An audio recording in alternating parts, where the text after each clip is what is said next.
Hello everyone, সবাই কেমন আছো? আশা করি ভালো আছো, আমিও ভালো আছি।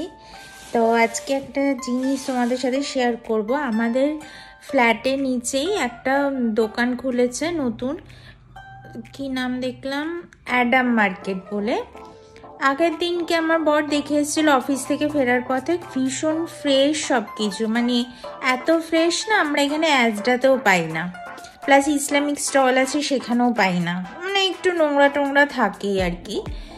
আর এত রিজনেবল প্রাইসে পেয়েছি। তো কি কি কিনেছি আমি জাস্ট তোমাদের দেখাচ্ছি। এই যে এইটা কিনেছি, এর মধ্যে 10 পিস আপেল আছে, ঠিক আছে, লাল আপেল। এত কম দাম, এটা নিচে তোমার 1.69 মতন, ঠিক আছে। এটা নিচে 1.50। এগুলো সব ফ্রান্সের, মানে এত ভালো খেতে, পুরো ভেলভেট একদম। খেতে কিরম এই ফলটা, প্রথমে কামড় দিলে হালকা মিষ্টি, তারপর হালকা একটু টক মতন। এখানে পেয়েছি মূলোর শাক, এত ফ্রেশ মূলোর শাক আমি এর আগেও কিনেছি, এত ফ্রেশ পাইনি। পাতাগুলো একদম তাজা। এবার একটা দুটো খারাপ থাকবেই, সেটা কিছু করার নেই, এগুলো পোকা তো খাবেই না পাতা। এটা কিনেছি। বাঁধাকপি কিনেছি, বাঁধাকপি এখানে পেতাম না, শুধু মানে স্যালাড টাইপের বাঁধাকপিগুলো পেতাম। এটা কিনেছি, এটা পেয়েছি বিশাল বড়, এটা নিয়েছে তোমার 2.99, মানে ওই 300 টাকার কাছাকাছি। দেন এখানে নিয়েছি অ্যাভোকাডো।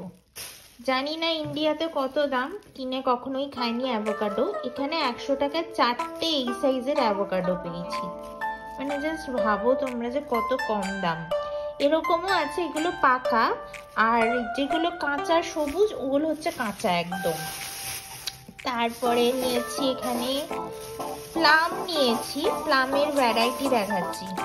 এই যে প্লাম, এটা খেয়ে দেখিনি, তবে এটা খেয়ে দেখেছি বলে জানি। এটাও খেয়ে আগে টেস্ট করে দেখবো, তারপরে বলবো কেমন খেতে।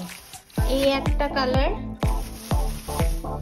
এই একটা হলুদ কালারের, আর একটা নিয়েছি একদম ব্ল্যাক কালারের, একটু ভায়োলেট ভায়োলেট আছে এর মধ্যে, ব্লুইশ ব্লুইশ। ভেতরগুলো কেমন জানি না, তবে খুব ফ্রেশ একদম, আর পাকা কিন্তু প্রত্যেকটাই। এই জিনিসগুলো কিনেছি নতুন, খেয়ে টেস্ট করে দেখবো, যদি ভালো হয় আবার কিনবো। ভীষণই ভালো মার্কেটটা, সস্তা, সব কিছু পাওয়া যায়। এটা এমনি কিনেছি, এটা ইসলামিক স্টোর থেকে কিনেছি, অনেকদিন ধরে একটা হাতার দরকার ছিল, তো বেশ ভালো লাগলো স্পুনটা, তো তাই জন্য এটা একটা নিয়েছি। ওই মাসের বাজার করি যে তখন নিয়েছি, মানে এত ভালো। বলছে এই ফ্রুটগুলো ফ্রিজে না রাখলেও হবে, যেহেতু ফ্রেশ এসেছে, বললো 2 দিন রেখে তারপর আপনারা ফ্রিজে রাখবেন, 1 সপ্তাহ স্টোর করতে পারবো। তো তোমাদের ভিডিওটা কেমন লাগলো অবশ্যই জানিও, মনে হলো শেয়ার করি তাই শেয়ার করলাম। তো চলো টাটা, দেখা